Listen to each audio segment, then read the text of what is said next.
Hi there, happy Christmas. So I decided I'm gonna spend the Christmas evening with you guys. And this is a topic that I want to bring up for today, the mystery of women's orgasms. And this one, I've been wanting to do this since the beginning of the month because I saw a podcast that teased with this question but never answered it. And the podcast in question is the Modern Wisdom podcast. It's episode, let me put that on screen for us, episode 559. And the title is, What is the Use of Female Orgasm? David Putz. I hope I pronounced it correctly. Sorry if I missed the name. Now, the very beginning of this podcast was, what is the role? What's the evolutionary purpose of women's orgasms? And these are two guys discussing, okay? Before I get into the details here, I want to say something a bit about how I'm familiar with this particular question. About a year ago, in my country, Romania, Southeastern Europe, several guys, men, psychologists and other anthropologists, I think, they were discussing about what is the point, what is the evolutionary point of a woman's orgasm. It is known that when men orgasm, they ejaculate, therefore they let out the semen that contains the sperm, and therefore this is how we procreate. And evolutionary purpose, well, that's what it is for a male's orgasm. But what was the evolutionary purpose of a woman's orgasm? Now, I put an answer there, and I realized that my answer actually got a bit of comments. And I'm going to share it with you. I'm going to put it on screen now. Okay, so I wrote something like this.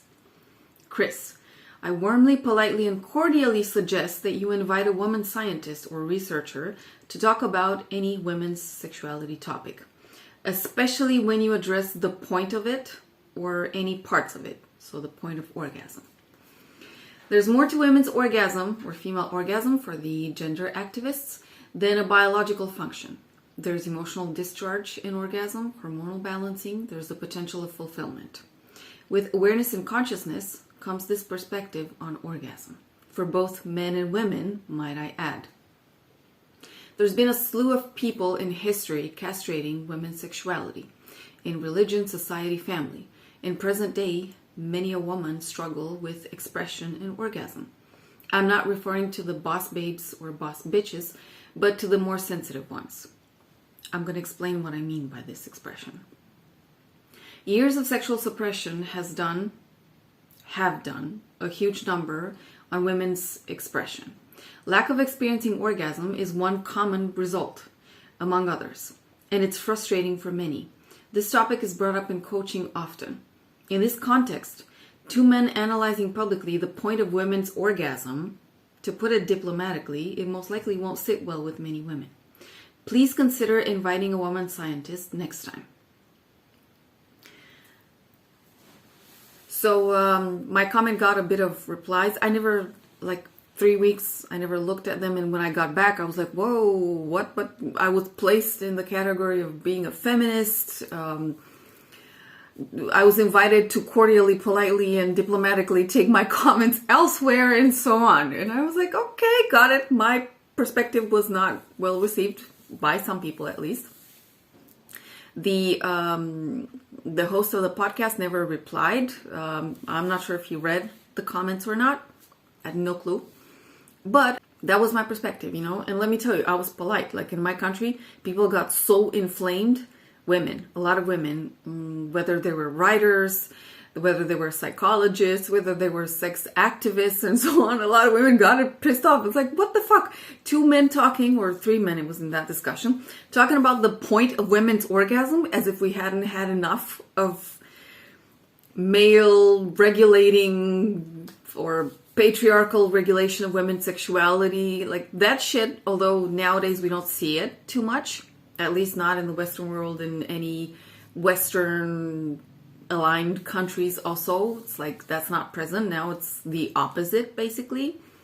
And we're different topic for a different discussion. Still, women got annoyed and they reacted. Look, like, dude, take it elsewhere. Like, let women speak about their sexuality. Now, in my case, I was really, really polite, and I actually liked the guy's podcast, and I listened to a lot of the videos, like I mentioned in the previous one, where I was talking about sexual liberalism, also reacting to something that he had posted on Instagram this time. I do watch his stuff because most of the times he brings very intelligent people, and the guest of this podcast that I'm referring to today is, well, he's done a lot of research, but on the topic of what is the role of women's orgasm, like the title said, straight from the 2 minutes, he honestly said, we don't have an answer. I don't have an explanation for that. So to me, I think he could have changed the title of the video, because otherwise, clearly, I mean, the guy answered in the first few minutes, and I didn't watch past minute 15, I think. I was just, like, they were guessing around, and it's either you bring a scientist or a researcher to have actual answers and data supporting their answers, or just don't bring up the topic, obviously, and certainly change the title unless you want it to be clickbait somehow. And I think this is what it was. I just didn't have the patience to listen to it, but I want to bring my perspective as a woman and as a woman coach for other women on sexuality as to the purpose of women's orgasm. Now, I have an ally with me, and it's this little book. I'm going to put the cover separately on screen. It says Orgasm. The Orgasm Answer Guide by Dr. Barry Komisaruk, Beverly Whipple, Sarah Nazaradek, and Carlos Bayer Flores. So these are 4 researchers from Rutgers University that have taken the time. They published this book a while back, actually. Let me check out the year of publishing. So this one's from 2010. Okay, we're talking 12 years ago. And I think they did a really smart thing with this book, because they took basically commonly asked questions that they had received. I think some of them are also searchable through Google, or they had been at the time. And this book in, how is it, 8 chapters. They're addressing some of the more pressing questions about orgasm. Now, chapter 2 is on women's orgasm, and I definitely encourage everybody to read it. Then chapter 4 is on the hows and whys of orgasm, but not what's the purpose of orgasm. However, they do say that they don't have a scientifically clear, definitive answer as to what's the point of orgasm. They never even, so they were very diplomatic. They never said what is the role of a woman's orgasm.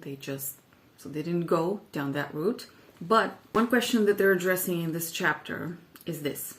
Is a woman more likely to become pregnant if she has an orgasm? I'm going to read you the answer, and then I'm going to give you a few of my ideas when it comes to the answer that I also shared in the podcast. So, possibly one effect of orgasm is to increase a suction produced by wave-like contraction of the uterus. During orgasm in sexual intercourse, suction draws ejaculated semen that is deposited near the cervix into the uterus. When a woman experiences orgasm, the hormone oxytocin is released into the bloodstream by the pituitary gland. The oxytocin then stimulates the muscles of the uterus, which contract more forcefully and increase the amount of suction. With female orgasm, more semen, and so more sperm, enters the uterus via the suction, where it is then pulled more toward the left or the right side, depending on whether the left or right ovary will release a mature egg, ovum, during that particular menstrual cycle. Further evidence of the effect of orgasm on pregnancy is a report that women whose orgasm occurs just after their partner ejaculates retain more semen, and so more sperm, in their vagina than women whose orgasm occurs just before their partner ejaculates. The study authors speculated that by increasing the suction action of the uterus, A woman's orgasm can increase the retention of sperm in the vagina, which could make more sperm available for fertilizing an egg. Some valid criticisms have been made of the methods used in these experiments, but there is still good evidence to suggest that a woman's orgasm may increase the chance of pregnancy. Okay, so there's no definitive, or it's not so clear with women's sexuality. It's not so direct, not so clear-cut as it is in the case of men. But that is the best guess from an evolutionary perspective. A woman's orgasm will increase the likelihood of pregnancy via the suction movement that the uterus has. Therefore, it sucks more semen, therefore more sperm inside the uterus, and therefore more sperm is available to fertilize the egg or the ovum. So there we go. That's at least from a scientific perspective. And this book is written in 2010. I mean, all this guy had to do was check it out, at least if he knows about it. However, I want to look at some of the stuff that I wrote in my comment, because I feel that this is also important. And the perspective that I have here is that we're more than just a piece of meat. Okay? I do believe we have a soul. I do believe that sexuality has a beyond the body component. Okay, I do believe that there is such a thing as sacred sexuality, and that you can reach a higher state of consciousness during sex. And to support this, because I think I explained this also in the sex energy and the erotic energy series, as above so below. So anything that has a correspondent from the spiritual side, it's got to have a translation or an application, a way to come concrete into the realm of the material. So there is this image in this book. Let me see if I can find it. There was an image. Oh yes, here it is. So a woman's brain before orgasm. Okay, it's probably, you can't read it, but this is a woman's brain before orgasm, okay? And she's got a few energy, so she's engaging in pleasure, and some of the centers are lit up. And this is a woman's brain during orgasm. It lights up like a freaking Christmas tree, just like the caption says here, okay? So there's more activity in the brain during orgasm, okay? More components, muscular, hormonal, circulatory, there's more happening in everybody's body, man and women, during orgasm. Okay? And it's no wonder that in neo-spiritual circles, orgasm is when we get closer to God. Okay? It's not just because we're reproducing, so that's when the egg is fertilized or about to be fertilized. But it's also with what happens, okay, the states that people go through. And if you were to follow all the neo-spiritual practices, where you take it slower, where you allow yourself to not just feel more pleasure, but expand your states of consciousness during pleasure and then during ecstasy. Okay? The multiple orgasm, or the wave of orgasm that both men and women can feel if they refrain from, in the case of men, from ejaculating, if they can control that.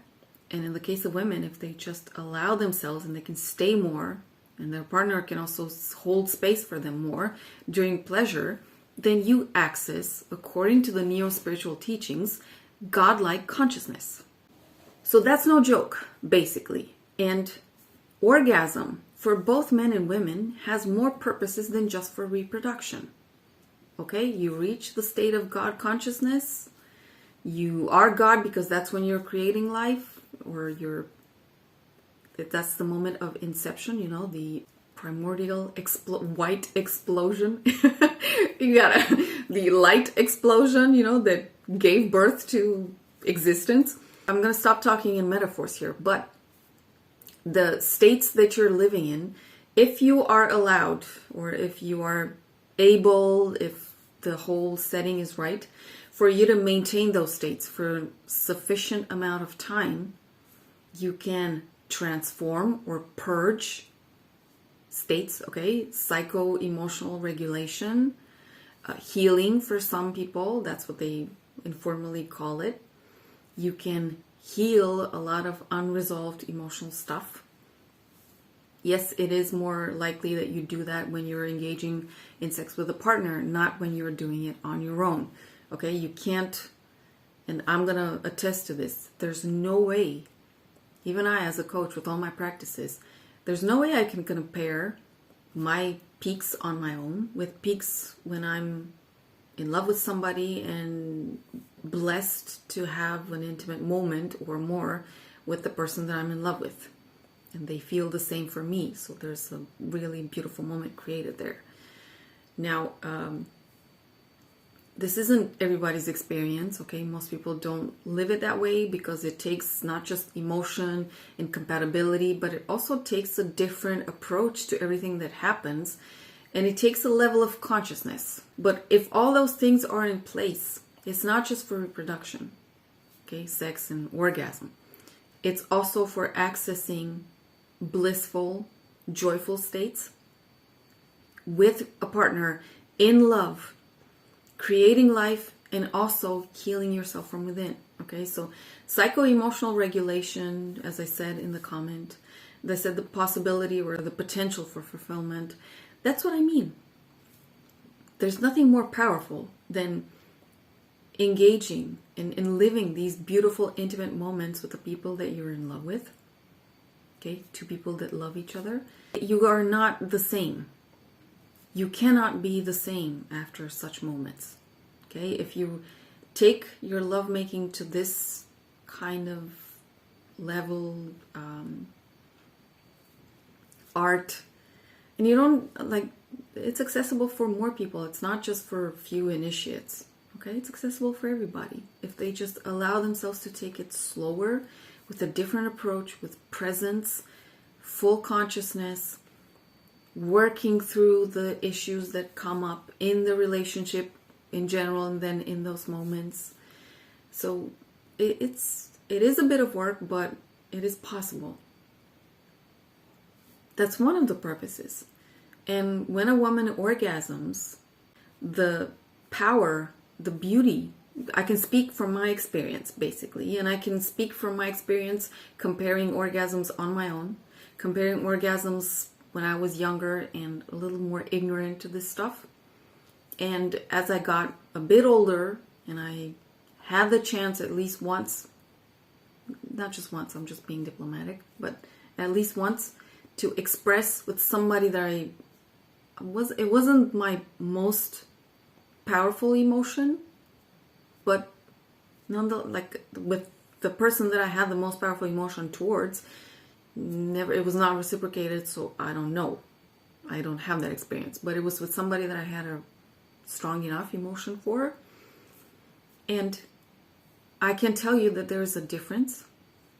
I can tell you that what you feel, what is shown to you, what happens to you overall, the stuff that you can do physically, like your body's more alive, intense. You're vibrant. You're just flying through the day, at least. That was my experience, and it wasn't just once. So it is possible. It doesn't happen every day. It doesn't happen every time you have sex with somebody, but if overall the interaction leads there, a woman's orgasm has the power to transform at least that woman, if not the two people. Okay, for a man to be transformed psychologically, emotionally through the woman, it takes a bit more openness from him. Okay, not every man is open to that. A lot of men just engage from the physical aspect, and they somehow, intentionally or not, do not experience the psychological and emotional components in most cases, unless they're really in love with the woman and they really open up to her. And that's a conscious that is a choice, first of all. And that is a conscious choice. And then it's a conscious choice to allow themselves to be transformed by their transformed partner. And those are some of the beautiful, gifts that sexuality and a woman's orgasm, but a really powerful, deep orgasm. Okay, that means not just a few seconds, but orgasmic waves of pleasure. Hormonal regulation. Yeah, well, look at a lot of women, and I don't have, sadly for me, I'm not a scientist. I don't have the logistics, the infrastructure, the finances to support studies here. But women that are actually reaching orgasmic states more often with their partners are healthier. Their hormones are in check. They're healthy psychologically, emotionally. They are thriving. There are many women that are in relationships and they're engaging sexually with their partners or their husbands, but they're not enjoying, okay? They're not satisfied. They don't know how to express what they need. Their husbands, that they don't know how to ask, they don't know what to do. It's frustrating because it's not exactly easy to have that experience. So nobody asks, everybody's frustrated. Those women, they go down. And they take their husbands down with them because guess what? No man can actually be in a relationship with a woman that he's not satisfying her. She's more and more miserable. I've had at least one woman, I did a video here in, 2021, with a woman that was describing the horrendous states that she was going through, how it didn't satisfy her. She didn't feel anything. She was depressed. She didn't really feel like waking up in the morning at all. So that was a really tough video. But goes to show that a woman that doesn't orgasm, a woman that is not really reaching deep, more abundant and powerful orgasmic states, that is a woman that is going down. Sexuality is not just, okay, it's not a whim. Take it out of the equation and you're low key. That's what it is. Take it out of the equation for years and years or forever, because there are some women that sadly, and it's anecdotal, I don't think anybody has done any studies throughout nations, how many women have had at least one orgasm in their lives, but many women don't have not even one orgasm, although they are married. So there's a man there. And yeah, they're having sex, but that doesn't mean that it's great. What happens now in the present is not something that evolutionary psychology can explain, but the fact that women still orgasm, aside from that really small, simple explanation that I gave to you about the support in getting pregnant, there's more to it than just that, okay? We evolve in this life. We live not just to multiply. There's an evolutionary journey. The soul evolves through life. Okay, we grow. I do believe that there is a soul that we have. We're not just a piece of meat and that's it. It's too complex to be just a coincidence and just a piece of meat. I understand that there are people that don't agree with this or don't see it this way, but our soul grows in this life, and I've not experienced clinical death to see what happens afterwards. There are a lot of studies with clinical death and experiences from clinical death. I'm not going to get into those, but we're here to evolve. And we also evolve through the way we make love. It's through the way we love in general. It's in the way we grow through our relationships, various relationships with family members, with friends, with society. And then there's the relationship that we have with our soul and how much we understand one another. And the expression of love and sexuality is also part of this evolutionary journey. It's not just a random thing. So orgasm, the mystery of women's orgasm, well, it's in there also, basically. It's just my explanation. And this is how I've seen it and felt it. And yeah, I'm yet to be in a relationship with somebody that I deeply love and loves me back. I'm sure I'll have this before I die, hopefully for more years so that I can transform. I wish that upon, everybody. And what better day of the year to wish this than Christmas Day? I believe that's also important. And I think that when we limit ourselves just to the evolutionary, what's the role from evolutionary perspective of the woman's orgasm, we're not going to reach that depth at all. Maybe with a psychologist, sure. Maybe with a spiritual seeker. I'm not going to say a guru or something because I don't really like that approach. But there's more to it than just what was shared in that video, in that podcast. And I think we get better answers when we start talking to women and start expanding the spectrum of looking at this topic, as opposed to just scientists. I'm not criticizing scientists. I respect them for their work. I don't think they have the whole picture. I just don't. I hope that this perspective that I shared here, it was, not a structured one, and a lot of my understanding of this also. Now, I can't get into personal details. I want to share a bit about my understanding, but not personal details. However, I hope that they will have opened up a bit of your perspectives as to what the role of a female or woman's orgasm is, aside from just the physical part, okay? We're more than just a piece of meat that reproduces itself. I totally encourage us to look at the emotions, the transformation that can come also through sexuality, not just, but also through. And really, I want to wish us all that we be blessed to love and be loved back, okay, so that we have reciprocation, and then we can actually fulfill those relationships so that we can transform in the way that casual sex can never transform us. Okay, I gotta go. It's starting to get crazy here. I'll see you soon, hopefully before New Year's Eve. Bye.